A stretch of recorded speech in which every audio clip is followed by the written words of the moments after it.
UMakhura uthi kufanele kuvikelwe ingqalasizinda ukuze kuthunyelwe izidingo emphakathini.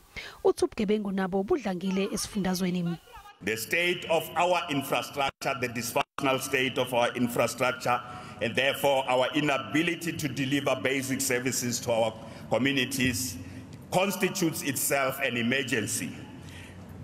The increasing levels of crime and the sense of insecurity amongst our people requires an emergency response. Corruption requires us to respond in that same emergency mode we did during the fight against COVID-19. UMakhura uthi ukujabulela ukumemezela ukuthi isifundazwe sakhe amathuba emisebenzi angu-3,440 njengoba bebethembisile nyakenye. The new jobs created between the last SOPA and now, our target was 3,228. We have 3,440 jobs that have been created in that. UMakhura uthi kuningi abakufundile selokhu kwabheduka i-COVID-19. We have learned many lessons in our battle against COVID-19.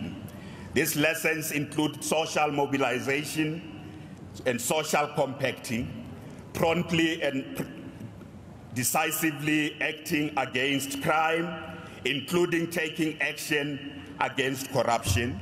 Kuphinde wedusa umsebenzi wenziwe izisebenzi zempilo esifundazweni. Honorable members, please join me in conveying our heartfelt gratitude to our healthcare professionals, both in the public and the private sector, for their outstanding service.